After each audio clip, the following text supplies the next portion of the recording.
Quantos estiveram aqui ontem? Deixa eu só ter uma noção. A maioria. Então, dá para a gente fazer quase que uma continuação.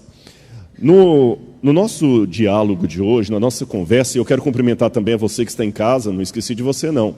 Quem estiver assistindo de qualquer lugar do Brasil, do mundo, no seu tablet, no seu smartphone, que Deus alcance você. Ainda que você esteja vendo esse sermão num período não ao vivo, não diretamente, mas gravado na internet, que ele possa servir também de meditação para você.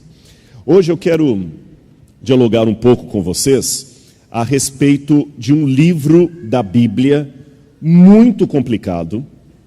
Eu acho que ele só perde em complicação para o Apocalipse. O Apocalipse é considerado o livro mais tenebroso da Bíblia no senso comum, e fora o Apocalipse é esse livro que é o livro de Eclesiastes. E como eu sei que na igreja aqui nós temos estudantes universitários, pessoas formadas, pessoas que querem entrar na universidade, pessoas que já não estudam mais, mas estudam, que eu digo, formalmente num colégio, mas gostam de ler livros.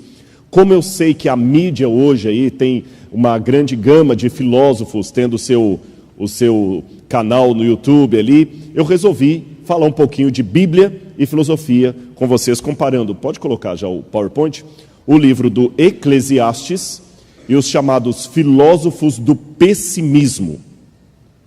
O que é isso? Filósofos do pessimismo. Vou explicar daqui a pouquinho para vocês o que é o Eclesiastes e o que são os filósofos do pessimismo. Só para começar, abra a Bíblia comigo no livro de Eclesiastes. Eu vou ler para aqueles que eventualmente, talvez, não conheçam o porquê que o Eclesiastes é um livro tão complicado de ler, como é que as pessoas às vezes têm uma visão tão negativa do Eclesiastes.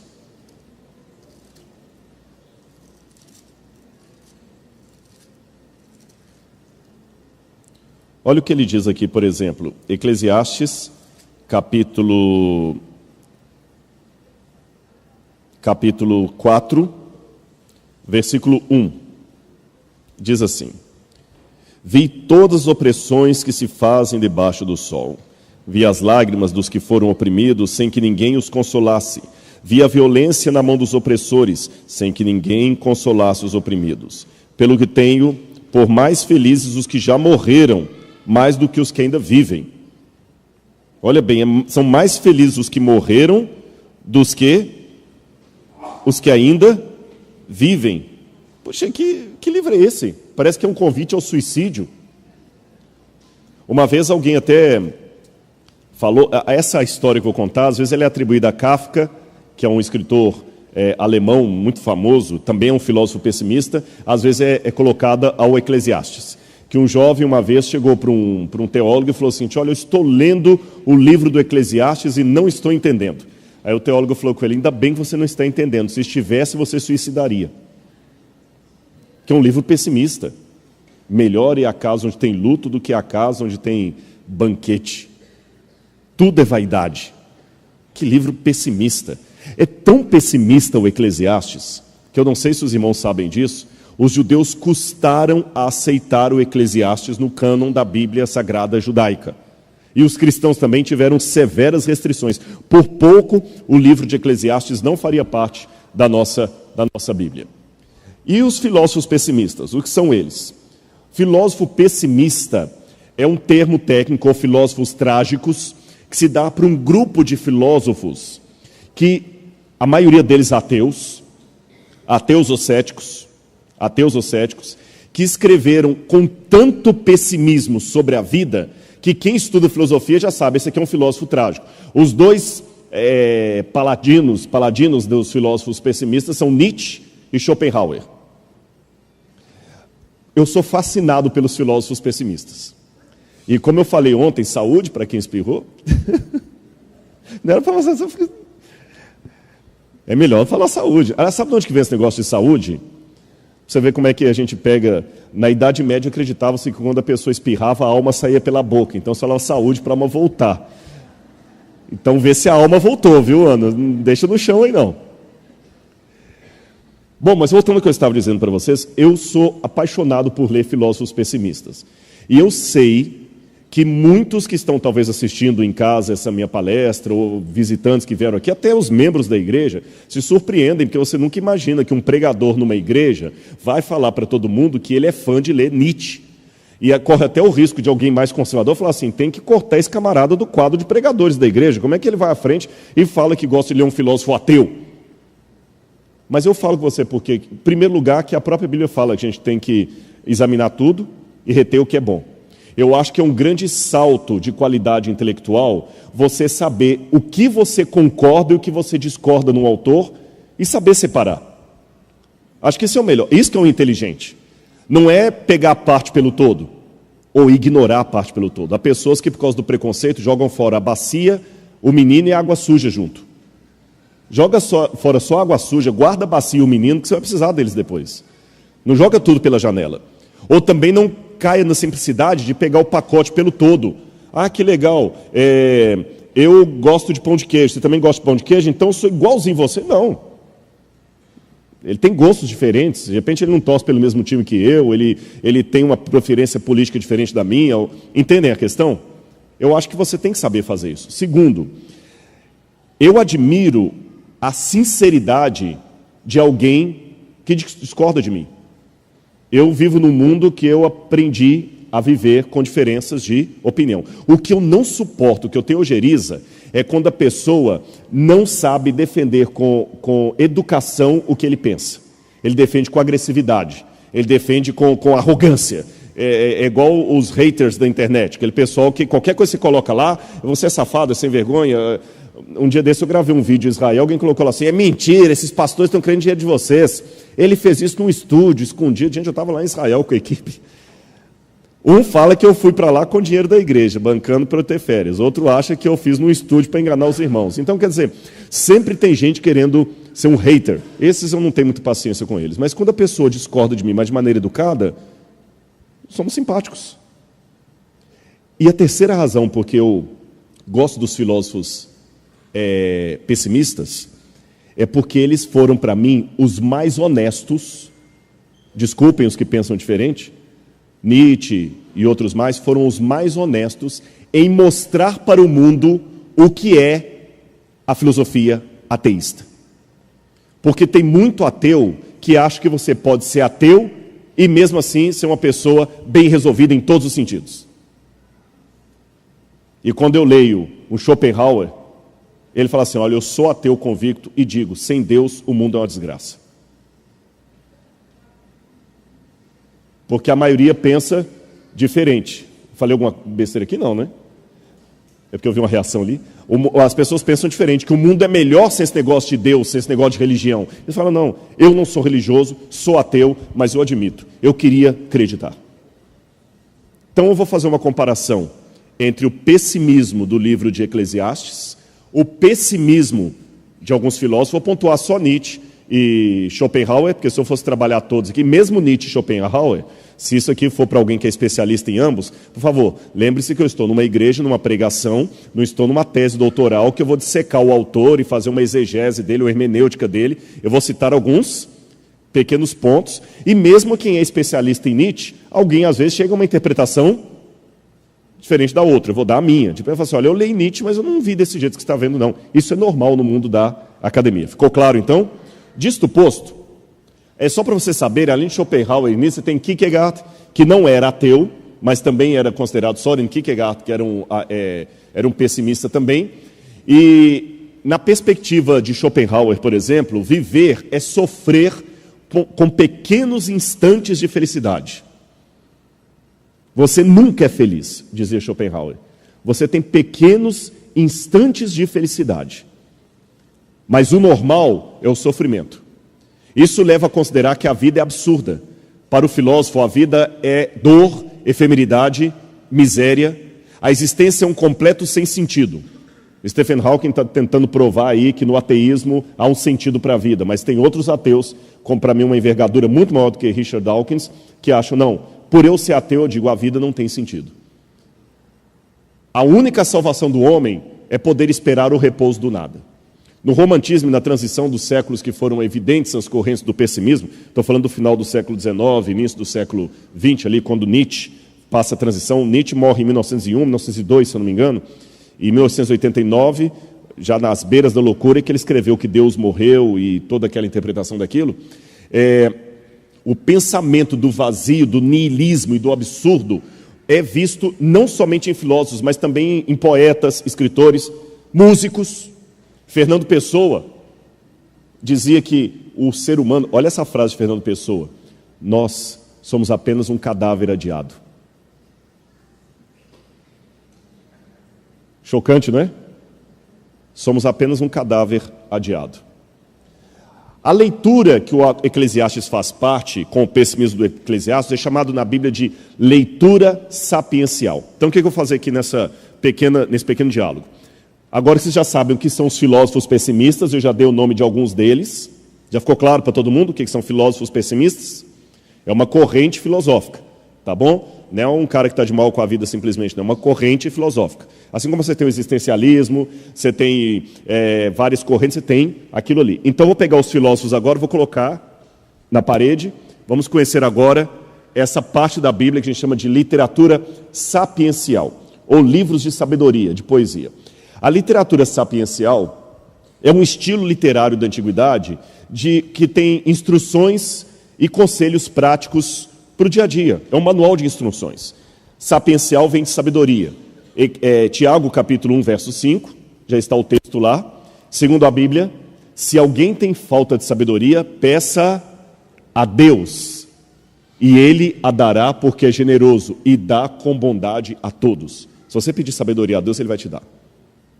Então, na Bíblia, a sabedoria não é algo que você nasce com ela, é algo que Deus lhe dá, é um dom. E sabedoria não é uma coisa que Deus pode dar apenas para uns e não para outros. Ele dá para quem quiser mesmo. Agora tem uma coisa: quando você quer, você paga o preço. Entende? Se você quer mesmo, você paga o preço. Que quem quer, dá um jeito, quem não quer, dá uma desculpa. Então, quando fala que Deus dá sabedoria, não é aquela sabedoria budista de Siddhartha Gautama, que você fica apenas um dia meditando debaixo da figueira e já sai sábio. E passa em qualquer vestibular da FUVEST, aqui no Rio da UFRJ.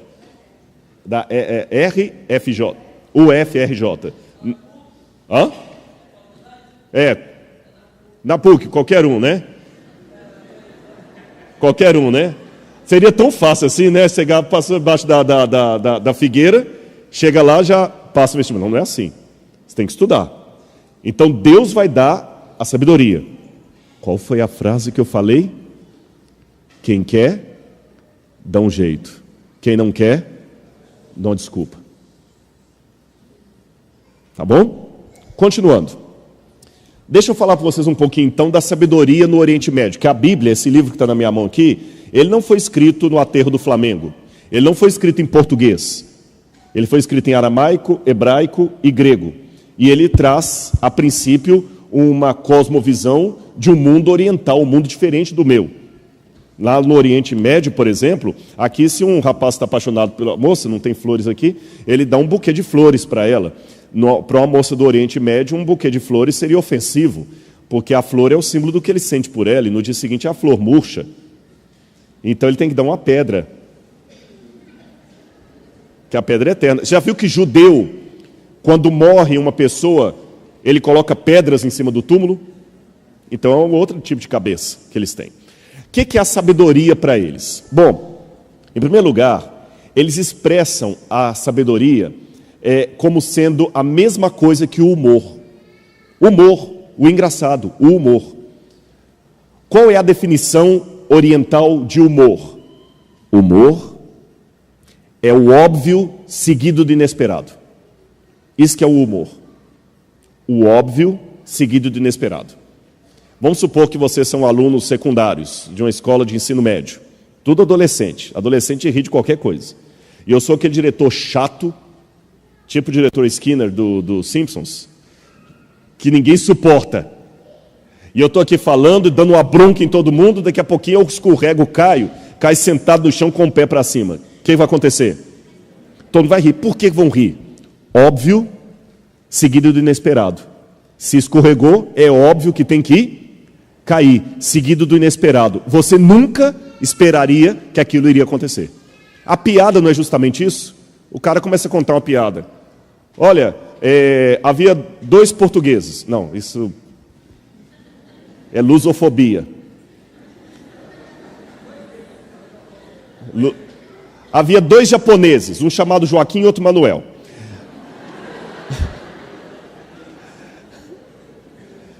Isso é humor.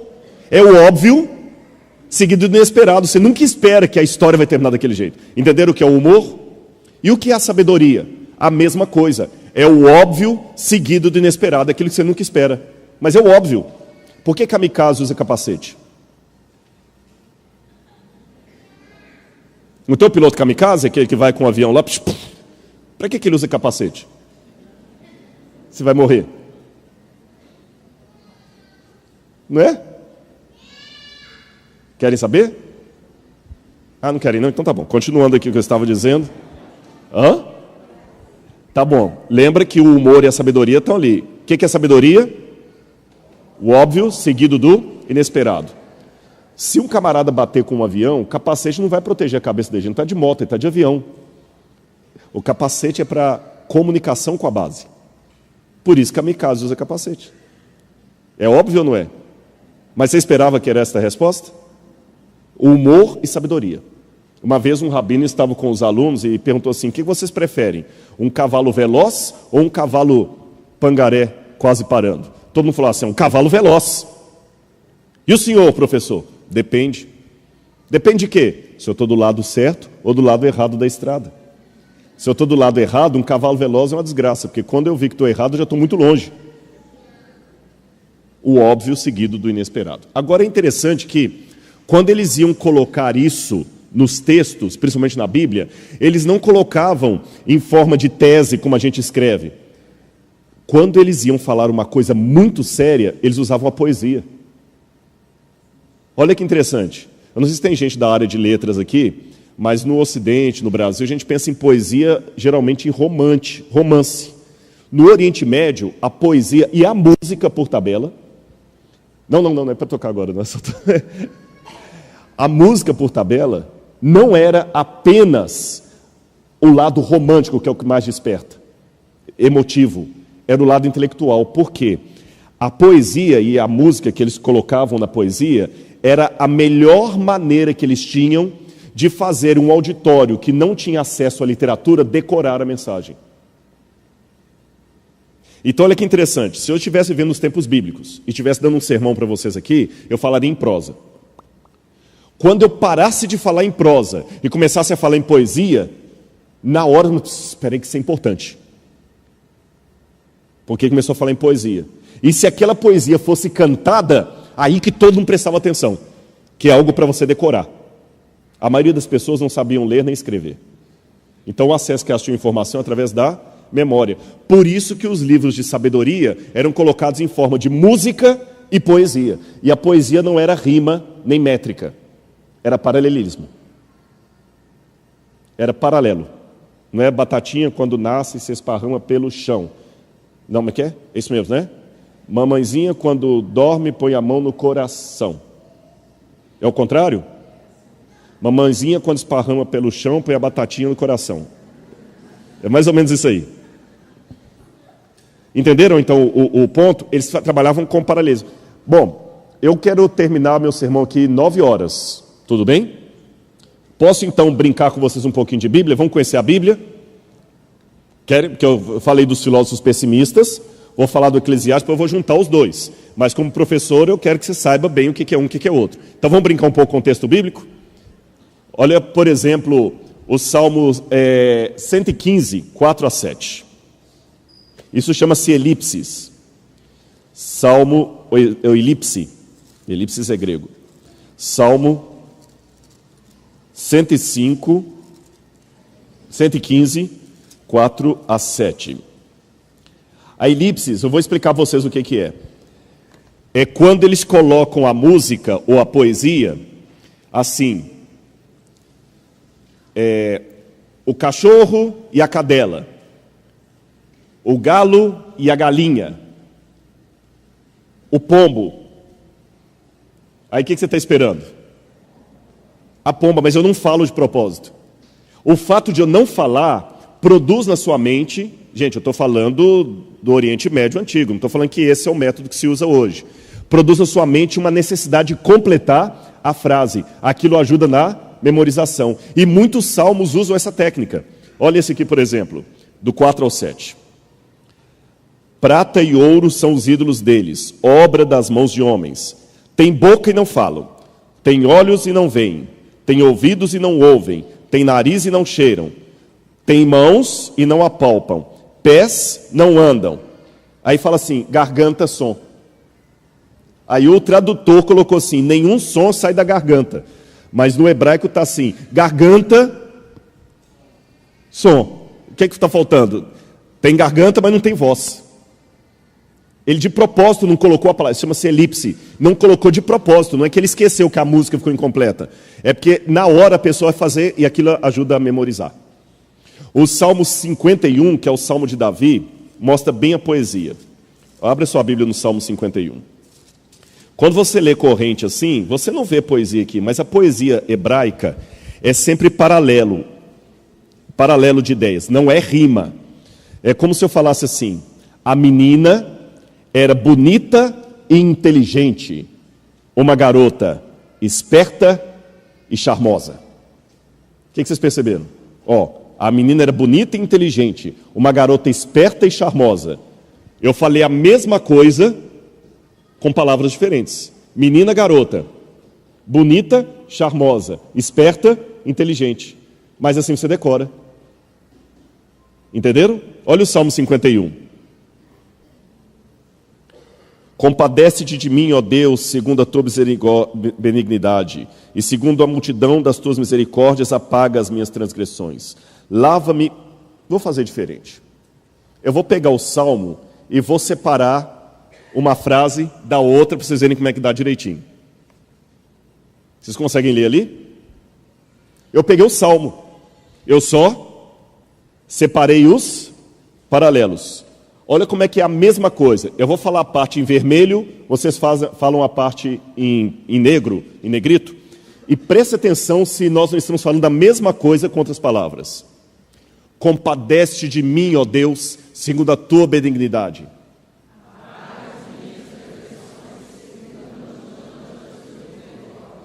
Lava-me completamente da minha iniquidade,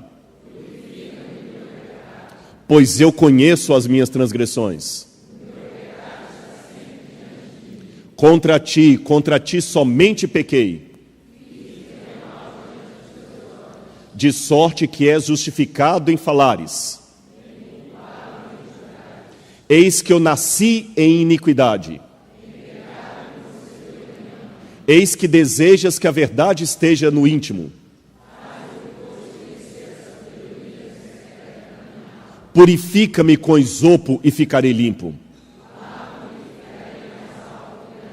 Faze-me ouvir júbilo e alegria. Esconde o teu rosto dos meus pecados. Perceberam? Isso é sabedoria. A Bíblia se preocupa com a didática. Eu podia dar outros exemplos mais para vocês. As instruções de Amenemope, por exemplo, no Egito, mostram que outros países vizinhos a Israel nos tempos bíblicos também tinham livros de sabedoria. Lembra que a sabedoria se expressava pela música, pela poesia. Às vezes tinha prosa também. O livro de Amenemope, que é esse pergaminho que vocês estão vendo aí, tem passagens que são idênticas à da Bíblia. Por exemplo, Provérbios diz assim: inclina o teu ouvido e ouve as palavras dos sábios, e aplica o teu coração ao meu conhecimento, porque te será agradável se o guardares no teu íntimo, se aplicares todas elas aos teus lábios. Aí você vai no texto egípcio, está lá: dá teu ouvido e ouve o que te digo, e aplica o teu coração para aprender. E é bom para ti para colocá-los no teu coração. Deixe-os descansar no cofre do teu ventre, para que possam atuar como um pino sobre a tua língua. Tem muitas passagens da Bíblia que são encontradas ali. Aí tem aquela questão: mas será que foi a Bíblia que copiou Amenemope ou Amenemope que copiou Salomão? Eu acredito que foi o do Egito que copiou Salomão, pela datação. E Salomão, ele casou entre várias pessoas com uma rainha, uma princesa do Egito. Então o Egito teve contato com a sabedoria de Salomão. Lembra que a rainha de Sabá, que veio da Etiópia, foi lá para conhecer Salomão. Parece que os provérbios de Salomão chegaram até ao Egito. Provérbios 31, que fala da mulher virtuosa, tem um acróstico. Cada verso do provérbio começa com uma letra do alfabeto hebraico. Aleph, Beit, Gimel, Dalet. Cada verso começa com uma letra do alfabeto hebraico, direitinho. Então são formas que a Bíblia tem de ajudar a decorar o texto. Agora, para terminar essa parte aqui, vamos entender em que bolsão da Bíblia estão os livros de sabedoria. Está claro para todo mundo? Os que são visitantes estão vendo? Agora eu vou mostrar a você como é que a Bíblia está formatada. Porque você vê a Bíblia no livro de capa preta aí, de Gênesis, Apocalipse, e tem gente que fala comigo assim, Rodrigo, é difícil ler a Bíblia. Você que está em casa, às vezes, também tem essa dificuldade. Que eu começo a ler, eu não entendo aquele arranjo dos livros. Eu preferi uma coisa de A a Z. A Bíblia está arranjada por temas. A Bíblia, na verdade, é uma coleção de 66 livros, segundo o cânon protestante e evangélico, 66 livros. A Bíblia católica tem alguns livros a mais, são os deuterocanônicos, o que os protestantes chamam de apócrifos. E essa coleção de livros da Bíblia, Bíblia significa coleção de pequenos livros, ela pode ser arranjada como se fosse uma estante mesmo. Os 5 primeiros livros da Bíblia, estão lá em cima, ó, Gênesis, Êxodo, Levítico e Números, são os livros de Moisés, a lei de Moisés. São os livros da lei, que contam a história da origem do mundo. Depois vem Josué, Juízes, Rute, que conta a história do povo de Israel antes da monarquia. Aí depois você tem Samuel, Reis e Crônicas, que conta o período da monarquia de Israel e da destruição pelos babilônios. Depois vem Esdras, Neemias e Esther, que conta o período do fim do cativeiro babilônico e o início da reconstrução dos muros de Jerusalém. Então você tem ali os 5 primeiros livros da lei de Moisés, os próximos ali são livros históricos, que contam a história de Israel. Depois você tem o livro de poesias ou os livros de sabedoria, que é Jó, Salmos, Provérbios, Eclesiastes, vamos estudar aí Cantares. Depois começam os livros dos profetas, profetas maiores e profetas menores. Aí vem o Novo Testamento. Os 4 primeiros são os evangelhos, contam a história de Jesus. O livro de Atos, que está isolado ali, história da igreja cristã. Depois os verdes ali são as cartas do apóstolo Paulo, a seguir outras cartas e finalmente o livro do Apocalipse. Então nós vamos nesse momento aqui pensar da prateleira de cima o livro de Eclesiastes, que faz parte dos livros de sabedoria ou livros de poesia, como eu falei com vocês.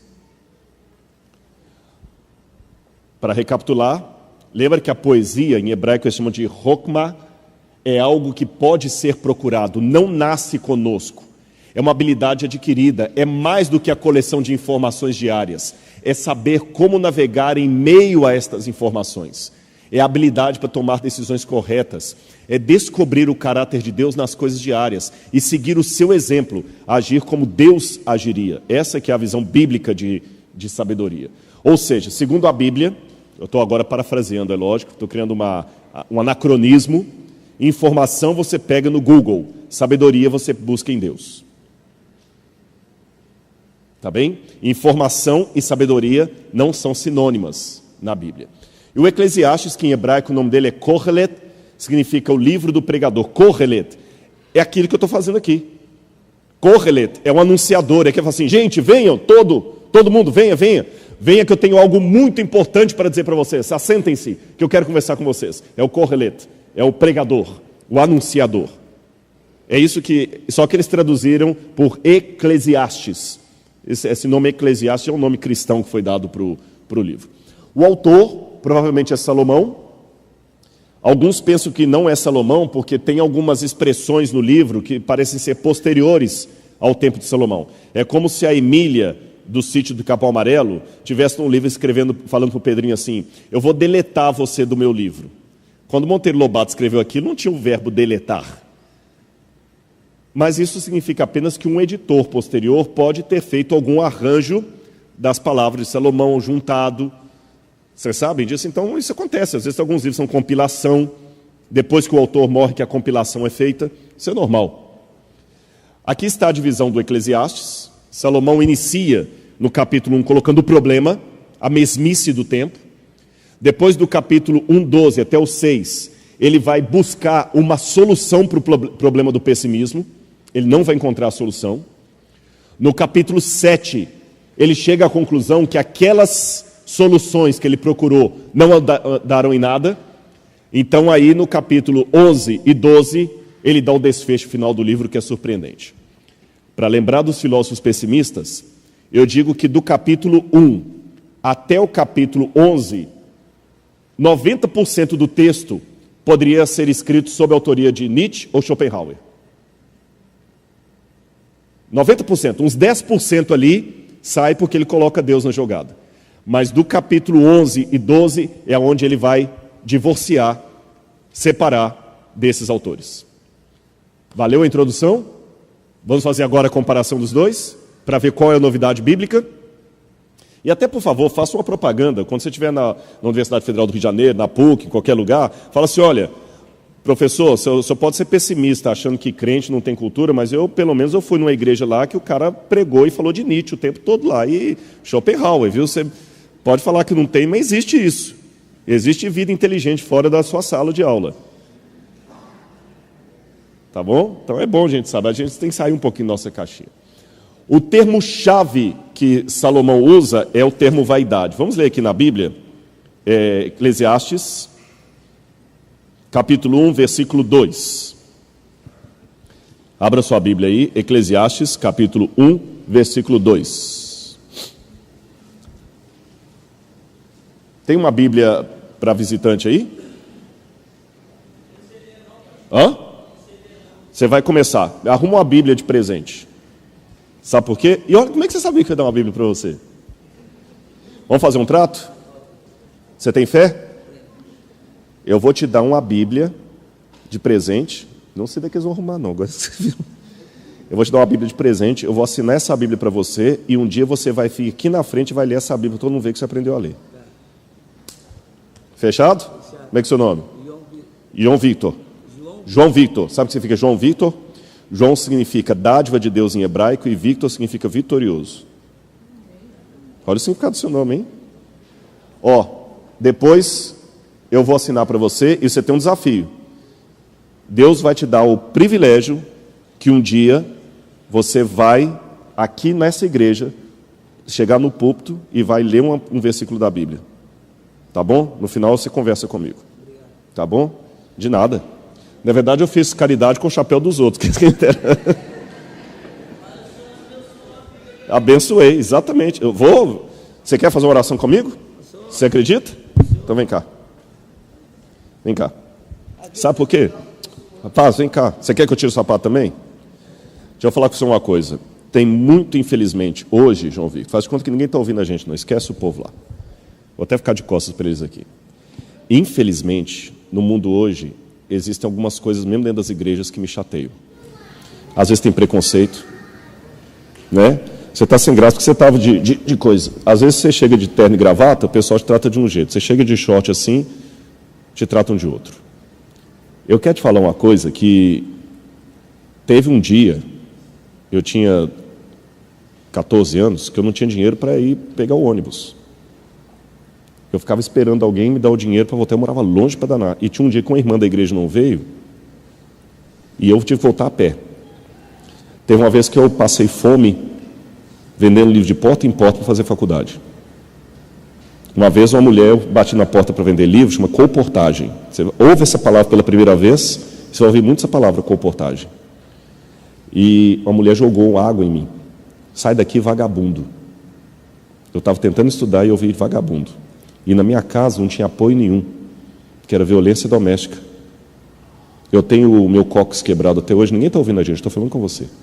Esquece os outros. Por violência, do meu irmão batendo em mim, meu irmão batendo no meu pai, eu vi os dois indo no caburão. E aquela vergonha. Mas eu botei uma meta na minha vida. Deus, se o Senhor me dá uma força, eu vou mudar de vida.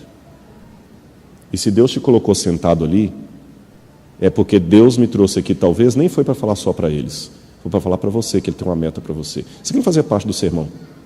Eu não combinei, nem estou com sensacionalismo. Nem estou querendo seu dinheiro. Eu estou querendo que você tenha uma vida como eu tenho, porque se você acreditar em Deus, eu sou você amanhã. Está abençoado, em nome de Jesus, viu? Tá bom? Agora tem uma coisa. Mas agora tem uma coisa. Agora eu falei que eu ia falar com ele esquecendo de vocês. Agora eu vou falar com vocês esquecendo dele. Vocês pagaram minha passagem de avião? Sim, eu não vim para cá com o meu bolso, eu não tenho dinheiro para isso. Pastor adventista, a gente não cobra para pagar, fazer sermão. Eu acho que às vezes eu prego no igreja, pastor, você prega? Eu prego em várias igrejas não adventistas. E às vezes o pessoal, quanto você cobra? Eu falei, não cobro. Mas como? Não cobro. Aliás, cobro. Eu cobro a passagem para eu vir, e a única coisa que eu peço é para ficar num hotel mesmo simples, porque a gente fica mais à vontade. Vocês entendem? Não, você vai ficar na casa de um irmão, mas vocês não têm muito privacidade. Só isso que eu peço. Um hotel simples, não é, pastor Flávio? Está aqui, fiquei aqui, estou aqui feliz. Não é?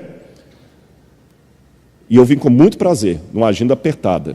Mas agora eu quero falar uma coisa aqui. Para a honra e glória de Deus, eu vim atender vocês. Agora vocês têm que cuidar do João Vitor. Porque se vocês não cuidarem desse menino, e a internet está mostrando, eu não sei quem vai cuidar desse moço. Vocês estão mostrando para os ateus que estão assistindo que evangelho realmente é tudo conversa para boi dormir, é para arrancar dinheiro do povo mesmo, e que ninguém dá importância a ninguém. Ontem nós tivemos uma atriz da Globo que veio aqui à frente aceitando o apelo. Eu espero que vocês o tratem tão bem como tratariam aquela atriz da Globo. Porque ele é um filho de Deus. Eu não estou aqui no Rio para cuidar dele, mas vocês estão. Quem Deus vai tocar no coração para cuidar dele, eu não sei. Mas não me façam passar vergonha. E nem a Cristo. Porque, como eu falei ontem, eu vi que tem várias visitas aqui, a única doutrina adventista que muita gente vai sair aqui é o comportamento seu nessa igreja. E a sua vida é a única Bíblia que muitos deles vão ler. Em nome de Jesus. Tá bom? Vamos fechar agora. Vamos voltar para o tema, senão daqui a pouquinho vocês não voltam mais. Porque já, gente, 15 para as 9. Deixa eu ir. Não, e o pregador também tem que tomar vergonha. Já pensou, pastor Flávio? Ele me traz aqui, vem as visitas, aí eu anuncio o sermão. 120 razões porque eu sou um cristão. 4 horas depois de sermão, estou na razão número 5. Não fica mais ninguém. Fiquem tranquilos que eu vou terminar 9:05, 9:10 no máximo. Voltando. Eclesiastes capítulo 1, versículo 2. Vaidade e vaidade, diz o pregador. Tudo é vaidade. No hebraico, que é aqueles palavrões que vocês estão vendo ali, é um pouquinho diferente. Lá está escrito aqui, ó.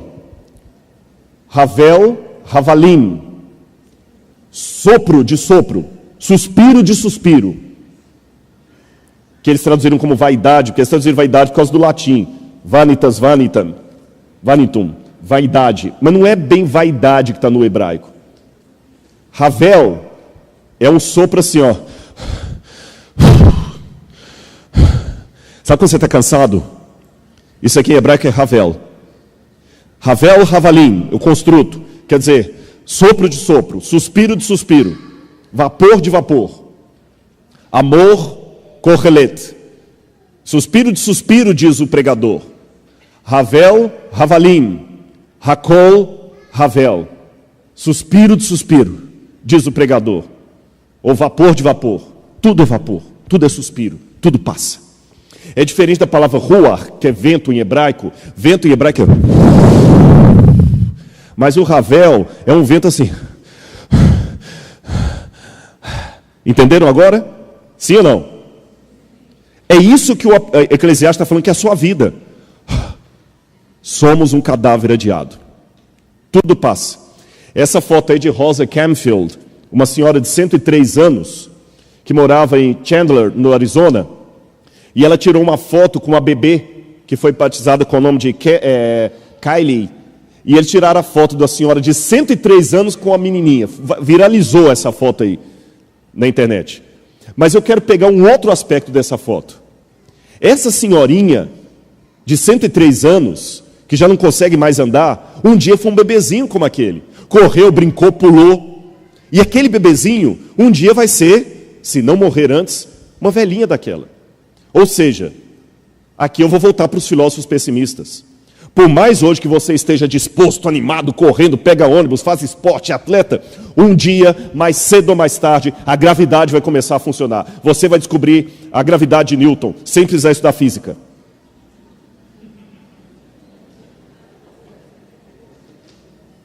Você vai ver que ela existe.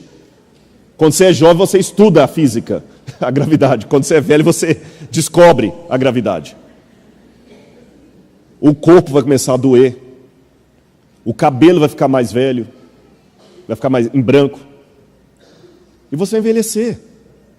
E mesmo que hoje você tenha um câncer, e eu faço uma oração aqui, e Deus cure o seu câncer, e você dê um agradecimento à igreja porque Deus curou o seu câncer, mas daqui a alguns anos você vai morrer de qualquer jeito. Até as curas, até os milagres são provisórios. Essa é a vida. Vamos ser sinceros. Agora um pouco do Nietzsche e do Schopenhauer, para alegrar ainda mais essa noite triste que nós estamos aqui.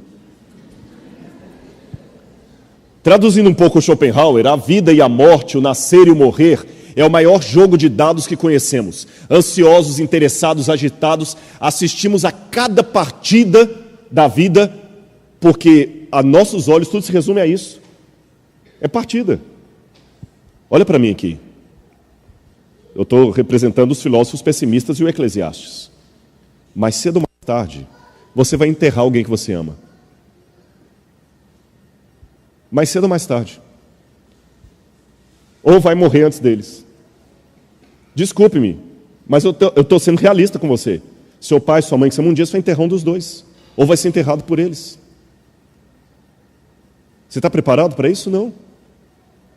Mas é a verdade. A natureza, pelo contrário, é quase sempre sincera e nunca mente. Porque ela contempla a partida com ar de indiferença, não se preocupa com a morte e com a vida do indivíduo, entregando a vida do animal e também do homem e a todos os acasos, não fazendo o mínimo esforço para o salvar. Nós, sem querer, esmagamos um inseto, e nem percebe que matou o bichinho. A lesma morre, necessita de todo o meio, mas ela não tem nem como se defender, não tem como fugir. Na verdade, nós não temos como escapar. A gente sempre finge que não vai morrer. Mas vai. Esse contexto sempre dirigirá a vida de todos os homens e levará para a morte, um fim do qual não há escapatória. Logo, enquanto estiver vivo, o homem estará sempre condenado a sofrer de alguma maneira, seja pela dor, seja pelo tédio, seja pela morte, que é o seu destino inevitável, e desta maneira, viver já é estar condenado ao desespero de uma existência miserável que culminará e acarretará uma vida deplorável. Nós já nascemos condenados. E olha, esses dias eu estava no elevador e tinha uma fila, e tinha um senhor, né? Aí não, elevador, desculpa, foi no avião que aconteceu isso, não foi elevador. E estava todo mundo entrando, aí o senhor, pode? Eu falei, não, pode o senhor. Eu falei assim, vai que o avião cai, né? Ele falou, então pode ir primeiro. Eu falei, não adianta, mesmo que eu for primeiro, um dia vai cair para você também. Perceberam isso? É só uma questão de prazo. Um prazo que pode acontecer a qualquer momento. Cada minuto pode ser o último. A vida do homem não é mais do que uma luta pela existência com a certeza de ser vencida. Até o ateu, isso aqui eu brinco, o livro que eu escrevi, que vai ser lançado daqui a 3 meses, eu faço uma chacota até com os ateus, os niilistas. Eu desafio um ateu niilista viver pelo niilismo que ele prega. Imagina um clube de ateus, todos ali, seguidores de Michel Onfray, Richard Dawkins, os cavaleiros do Apocalipse ateísta, todos ali, né? Com aquela que Deus não existe, não sei o que, tal. Todos alunos de filosofia. Aí um deles chega e fala assim, olha, fui ao médico agora, eu estou com um câncer com metástase do mais agressivo, ele me deu 3 semanas de vida. Aquele mesmo grupo que fala que são bem resolvidos com a situação, que só aceitam coisas matemáticas com dado científico, revista indexada, que não aceita esse papo de igreja, de orar, de torcer, porque tudo isso é conto da carochinha, e são os fracos religiosos que não conseguem enfrentar essa realidade e ficam inventando negócio de paraíso. Nós somos ateus, resolvidos, niilistas. Aí um deles do grupo vai. Se eles forem fiéis ao niilismo, eles devem falar assim, você vai morrer? Rapaz, que legal, então faz o seguinte, você tem 3 semanas de vida, o que você quer comer mais nesses últimos dias? Eu posso fazer um pedido? Você não quer me dar aquele taco de golfe que você tem, já que você não vai usar mais, né? E olha, amigo, sua esposa é bem bonita, viu? Eu acho que eu vou ficar com ela. Vamos aproveitar, olha, 3 semanas que ele te deu, rapaz, você quer ir para onde? Vamos fazer uma viagem então, para se despedir da vida, né? E ninguém devia chorar. É normal o curso da vida. Morrer é tão normal como ir ao banheiro, como dormir. Mas não. Nessa hora o niilismo vai embora. Eles vão ficar assustados e não vai chegar, não, calma, companheiro. Nós vamos juntos. Ele não vai falar de oração, ele não é crente, mas vai falar coisa análoga. Ele fala assim, não, calma, você vai sair dessa. Desculpa. Agora o niilista sou eu. Se não existe Deus, não existe oração, que patifaria é essa de você vai sair dessa? Você não conhece estatística, meu amigo? Ele está com câncer terminal. Por que você está mentindo para o cara? Fala a verdade. Vamos torcer por você. Que torcer? Isso é banalidade. É igual ficar sacudindo o saquinho do sorteio achando que vai facilitar a sua pedra sair. É matemática, meu amigo. Se você tem uma pedra em 100, você tem uma chance em 100. Eu posso sacudir quantas vezes for, que a sua chance matemática continua 1 em 100. Vou torcer por você. Você está sendo crente e não está admitindo. Só que não está usando as palavras que os crentes falam. Você não está falando que vai orar, mas falando que vai torcer. Percebeu a questão? Vamos ser realistas. Aí vem o Nietzsche. O Nietzsche é um pouco diferente do Schopenhauer. O Nietzsche foi muito influenciado por Wagner, o grande músico, compositor, e por Schopenhauer. Mas o Nietzsche tem um momento da vida dele que ele rompe com o Schopenhauer e o Nietzsche procura ser um pouco mais otimista.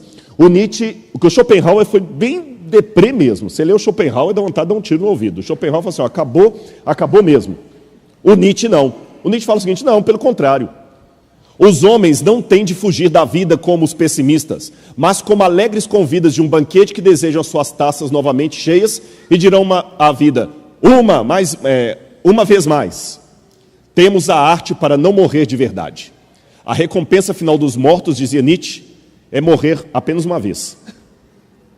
Depois que eu morrer, eu vou ter a chance que eu não morro nunca mais. Mas em compensação, o que o Nietzsche fez? Se entregou a uma vida de orgia. Você sabe que o Nietzsche teve sífilis? Até um dos motivos possíveis da loucura dele foi isso aí. Bebia para danar, gostava de bordel, entregou-se ao hedonismo máximo, porque Nietzsche reconheceu que era um saco. Então ele falava muito do morrer dançando, da dança da morte, dos bodes, o trágico, a dança trágica. Agora, Salomão também chegou a essa conclusão, que a vida toda é passageira, é um sopro, é um Ravel. Isso aqui que é a vida. Só que Salomão faz um contraste. Deus é eterno. O ateu não aceita Deus, mas eu faria uma pergunta para os ateus que me assistem. Você não acredita em Deus, mas você que é ateu, eu te faço uma pergunta, a eternidade existe? Eu nunca vi nenhum ateu discursando sobre a eternidade. Eternidade existe ou não? Sim ou não? O tempo começou, segundo Stephen Hawking e os físicos. O tempo começou no Big Bang. Não tinha tempo antes. Antes do Big Bang não havia tempo. O tempo começou. O tempo vai ter um fim? Ou o tempo vai ser agora ad eternum? O que há depois do tempo, quando o tempo acabar? Agora que vem a questão. Salomão, então, depois que chegou todo esse pessimismo, ele começou, muito parecido com os filósofos pessimistas, a buscar alguma forma de compensar aquela dor, aquele vazio. Então, capítulo 1, verso 13, diz que ele começou a buscar conhecimento. Apliquei o coração a esquadrinhar e a informar-me com a sabedoria de tudo quanto sucede debaixo do céu. Esse enfadonho trabalho impôs Deus aos homens para nele os afligir. O que Salomão está falando aqui? Que o saber é o enfado da carne. Salomão fala assim, olha gente, eu procurei conhecer tudo, estudei tudo, matemática, astronomia, tudo que ele tinha à sua disposição na época. Tudo, lia tudo. Encheu Jerusalém de livros e tudo mais. Só que Salomão chegou à conclusão que quanto mais ele sabia, pior ele ficava. Por isso que Salomão falava, o saber é o enfado da carne. E de novo Salomão está parecido com os filósofos pessimistas, porque essa mesma expressão eu encontrei em Schopenhauer, eu encontrei em Nietzsche, eu encontrei em Camus, eu encontrei em Cioran. A consciência é uma doença. Até Dostoiévski, que não era ateu, também falou isso. Porque é horrível saber. Vocês assistiram Matrix? Lembra que no Matrix tinha o Reagan? Tem um diálogo do Reagan que o agente Smith pergunta assim: nós temos um acordo, senhor Reagan. Aí o Reagan fala assim: você sabe, eu sei, esse bife não existe. Porque no Matrix tudo era, né? Esse bife não existe. Eu sei que quando eu colocá-lo na minha boca, a Matrix dirá ao meu cérebro que ele é suculento e delicioso. Depois de 9 anos, você sabe o que eu percebo? A ignorância é uma bênção. Quer dizer, é melhor não saber mesmo. É melhor não saber. Porque quando você sabe todas essas coisas que eu li, eu confesso a vocês, é igual eu falei do Kafka, você tem que cuidar para não suicidar. Saber que tudo acaba. Olha o que diz também o Arthur Schopenhauer. Quanto mais claro é o conhecimento do homem, quanto mais inteligente ele é, mais sofrimento ele tem. O homem dotado de gênio sofre mais do que todos. Esse Wayne Luke escreveu um livro muito interessante sobre o problema que a sociedade hoje tem com o excesso de informação. E ele tem mostrado, vou passar um pouquinho mais rápido aqui por causa do tempo, que quanto mais sabemos, menos seguros nós ficamos. Quer um exemplo? Sabe quem tem mais medo de ir a médico? Outro médico. Que ele está na cirurgia, ele sabe coisas que eu, como leigo, não sei. Eu me entrego, vai. Principalmente quando é endoscopia. Ai, que delícia aquele negócio que eles põem. Não dá para fazer de novo, não? Dá uma sensação gostosa aquele negócio, né? Você está de boca aberta, é o negócio depois que você sai, você não pode dirigir. Mas você fala tanta bobagem. Ainda bem que as minhas bobagens todas deram para coisa de igreja. Fiquei feliz, viu? Eu tomei endoscopia uma vez, saí no hospital botando a mão na cabeça dos enfermeiros, orando. Graças a Deus que minha bobagem deu para esse lado aí. Mas a ignorância te protege. E hoje, com esse excesso de informação, a gente não está aguentando. Só para você ter noção, no século... o New York Times, hoje, tem mais informação do que uma pessoa adquiriria em toda a sua vida no século XIX, que morasse na Inglaterra. Até o final do ano estarão disponíveis mais de 3 bilhões de páginas na internet. Hoje existem no Brasil mais de 100 TVs a cabo, em diversas línguas, com diferentes especialidades. Há 100 anos, havia 200 revistas científicas indexadas no mundo. Hoje tem mais de 100 mil. Todos os anos é produzido 1,5 bilhão de gigabytes de informação impressa.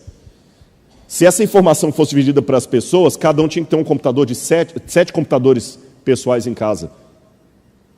Até o final do ano estarão... o excesso de informação já produziu até mesmo a versão atualizada de hipocondríacos, são os cybercondríacos. Pessoas que não estão aguentando mais, e é verdade, você não aguenta mais tanta informação, é tanta coisa que tem que conhecer. A maioria dos sintomas hoje são sérios. Salomão viu que o excesso de informação não resolvia o problema da angústia dele. Os filósofos pessimistas também chegaram à mesma conclusão, que o excesso de informação, de diploma, de doutorado... Gente, eu fiz 2 doutorados e um pós-doutorado e continuo tendo diarreia como todo mundo. Pelo contrário, o que você mais sabe depois disso é o tanto de coisa que você não sabe. Se o pastor falava, Rodrigo, você pode vir aqui na igreja? Posso.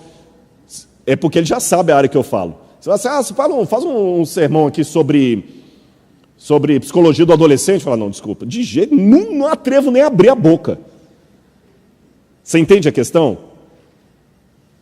Aí Salomão, quando viu que não dava certo com o conhecimento, e os filósofos pessimistas também, Salomão tentou uma outra coisa: hedonismo, prazeres. Aí o livro de Eclesiastes fala que ele tentou tudo: acumular riquezas, posses, mulher, bebida, tudo o que ele podia, tudo. Salomão teve não sei quantas concubinas e amantes, ele teve sexo com mulher de tudo enquanto é jeito. E provavelmente, até com homens. Porque o livro Patriarcas e Profetas e Reis diz que ele começou a ter até tendências efeminadas. Aliás, desculpem, eu espero que eu não receba agora nenhum processo e seja acusado de homofobia, mas eu tenho cá as minhas dúvidas, não sou psicólogo, se o excesso de casos de homossexualismo que nós estamos tendo hoje são casos reais de homossexualidade ou é modismo, porque o público já cansou, o sexo ficou tão banal que agora sexo com pessoa do mesmo sexo já perdeu a graça, agora tem que ser com o dia que ficar... porque, por exemplo, na Europa, agora já tem gente defendendo sexo com animais.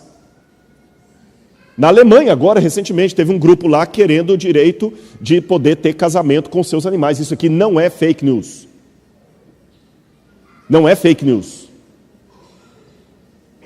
Tá bom? Eu poder ter relação com o meu animal e ser amparado por lei, isso. E um grupo de deputados não está querendo permitir que isso aconteça em Berlim. Não é fake news. Então tem um modismo. Salomão também. Porque o que é proibido só é proibido enquanto é raro. A hora que se torna parte da sua dia, perde a graça. Por isso que as pessoas, os velhos que gostam de droga, falam assim, hoje não faz maconha como antigamente. Não, não é que não faz maconha como antigamente. É porque você já está tão viciado que ela não faz mais o efeito que fazia antigamente. É esse que é o ponto. Bom, Salomão, então, de novo, não vou ler os textos bíblicos por causa do tempo, ele ficou frustrado. Ele ficou frustrado, porque tentou tudo aquilo também e não deu certo. O Nietzsche também. Olha o Schopenhauer, olha o que o Schopenhauer falou. A riqueza influencia-nos como a água do mar. Quanto mais bebemos, mais sede temos. E o Schopenhauer tem uma hora que ele fala o seguinte, a vida é uma constante oscilação entre a ânsia de ter e o tédio de possuir. Não é isso que nós temos hoje? Quer um exemplo? Eu tenho 47 anos. Parece mais novo. Eu uso produtos Jequiti.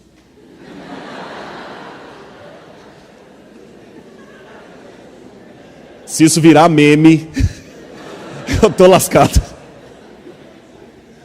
Hoje eu tenho que cuidar, tudo falando para a internet vira meme. Mas pelo menos vocês viram, prestar atenção. Quando eu era criança, um chicabom era uma delícia dos deuses. Hoje, se eu der um chicabom para uma criança aqui, ele com a metade joga fora. E nem liga. Quando eu era criança, a gente não podia comer uma coisa perto de criança, a criança ficava assim, ó. Até eles falavam que aguava. Tá de mim, ficou aguado. Não tinha esse negócio de ficar aguado? Hoje, para eles, eu não tenho essa graça. Por quê? Porque quando eu era criança, era muito raro você comer um chocolate. A mãe partia um pedacinho. Depois do almoço, um pedacinho. A casa bombom garoto em cima do guarda-roupa. Quantas sessões de terapia você não teve que resolver esse problema? E sempre chegava o seu irmão e pegava o serenato de amor, que era maior, e você ficava com aquele pequenininho. Hoje, como não tem mais isso, a criançada de hoje não tem mais o prazer com a comida que a gente tem. Mas, em compensação, estão mais acima do peso do que nós.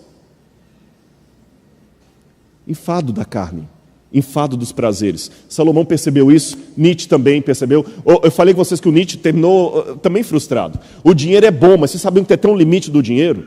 Uma universidade americana, ela fez um estudo lá, eu não vou delongá-lo aqui, que tem um limite do dinheiro, mesmo que você fique rico, se você ultrapassar aquele limite, você não consegue ter mais satisfação, pelo contrário, corre-se o risco de você ter mais e começar a se sentir menos realizado.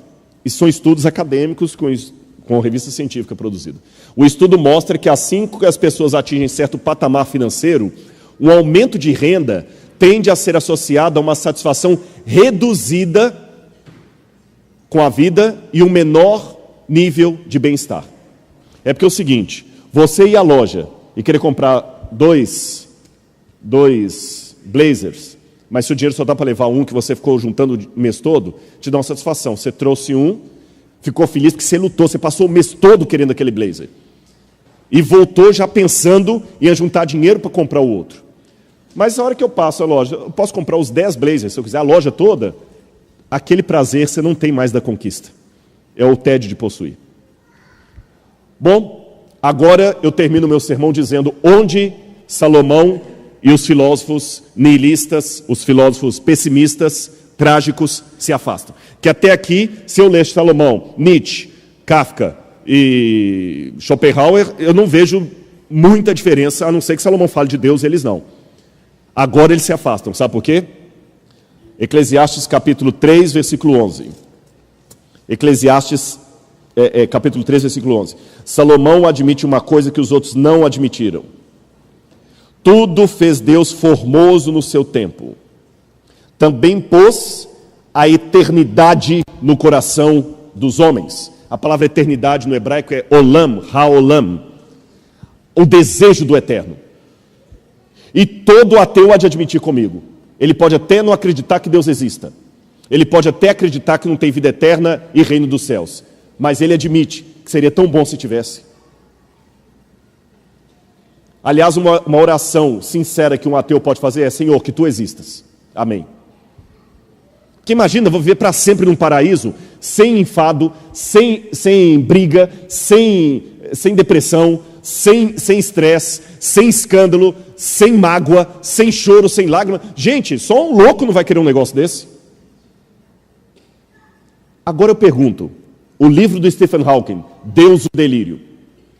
Se Deus é um delírio, por que nós nascemos com esse delírio? O Freud dizia que Deus é a compensação de uma carência humana. De onde vem essa carência?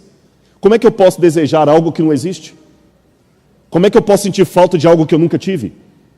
Se nós nascemos com esse vazio com forma de eternidade, de onde vem esse vazio? Porque na natureza, tudo o que o meu corpo pede, existe em algum lugar da natureza. Tem médicos aqui, gente da área médica. Meu organismo não sintetiza vitamina C, estou certo? Sim ou não? Ele não sintetiza. A vitamina C está fora do organismo. Mas se meu organismo tem necessidade da vitamina C, é porque ela existe em algum lugar na natureza. Se eu nasço com o órgão reprodutor masculino e tem necessidade de um outro órgão reprodutor feminino, é porque ele existe. Se eu nasço com pulmões que precisam de oxigênio, é porque o oxigênio existe. Tudo o que o organismo precisa, de questões físicas e emocionais. Não são só as físicas. Existe. Eu tenho necessidade de afeto, existe o objeto do afeto. Eu tenho necessidade de Deus, Deus não existe. Então, de onde vem esse vazio? Salomão admitiu que existe algo que corresponde a esse vazio. Aí, por isso que aquelas coisas que nos abandonam mais cedo ou mais tarde, para Salomão não é um problema, porque tudo isso aqui é provisório. Tudo aquilo que vai me abandonar, a fama, a juventude, que um dia a juventude vai te abandonar, a fama vai te abandonar. Mas isso é provisório. Podem essas coisas que terminam em desaparecimento ser o bem real de nossa alma? Não. Eclesiastes 9, versos 6 a 7. Salomão fala: aproveita a vida. Come, bebe. Tudo com moderação, é claro, não vai comer igual um louco. Curta a mulher da sua juventude, ele fala. Sabe por quê, Salomão disse? Porque essas coisas boas que você tem aqui não são apenas provisórias e passageiras, como eu diria na filosofia pessimista. Elas são, agora vem a visão bíblica, a degustação que Deus lhe permite ter em meio ao sofrimento, para que você saiba o banquete que Ele está se preparando no céu. Na filosofia pessimista, essa coisa, curte porque é só isso aí, acabou. Não tem outro mais. Então você está lá morrendo de fome, o cara vai te trazer um pedacinho daquele negócio gostoso, você come, cai num pedaço do buraco do dente ali, e o filósofo pessimista, o Nietzsche, o Schopenhauer, fala assim: olha, contenta com isso aí que acabou. Mas eu ainda estou com fome. Essa fome não existe, é psicológica, vai dizer Freud. Essa fome que você está tendo é a necessidade de uma comida que não existe. Tá, mas eu tinha um buraco no dente, ainda estou com dor de barriga, estou com fome. Aí vem o Schopenhauer e fala assim: admita a dor de barriga e fica agonizando no chão, porque é isso mesmo. Aí vem o Nietzsche e fala assim: não, faz o seguinte, começa a dançar igual um louco e fingindo que a dor não existe.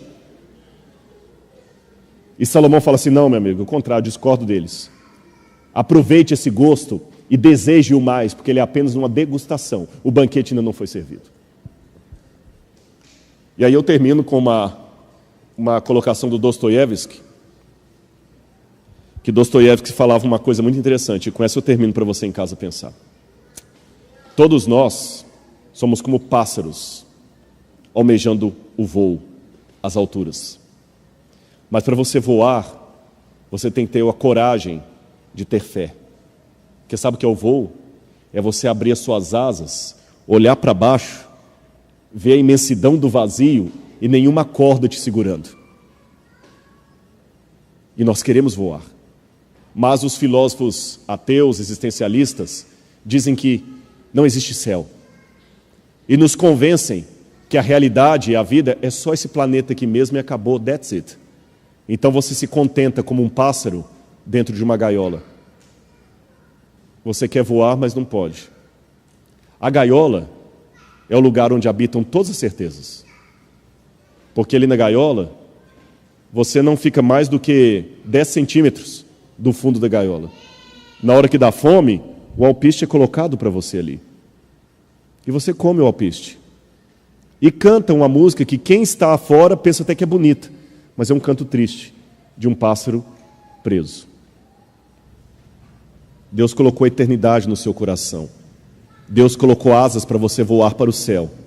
Mas convenceram você, mentiram para você dizendo que o céu não existe. Por isso que as filosofias materialistas querem prender você nesse mundo, achando que a vida é só isso e acabou, e que é bobagem acreditar num céu. Aí você fica pessimista, comendo o seu alpiste, cantando para o seu dono, na certeza de uma gaiola existencialista que lhe fecha para algo muito melhor. Por isso que Salomão falou: eu posso ter começado como um pessimista, mas eu não termino o meu livro como um pessimista. De tudo o que se tem dito, conclui Salomão, a suma é: teme a Deus e guarda os seus mandamentos, porque este é o dever de todo homem, porque Deus há de trazer juízo a todas as obras, quer sejam boas, quer sejam más, até as que estão escondidas. Com todo respeito aos meus amigos ateus, céticos, você pode até se contentar com a gaiola. Esse pássaro aqui preferiu voar. Que Deus abençoe cada um de vocês. Amém? Vamos ficar em pé e fazer a oração final.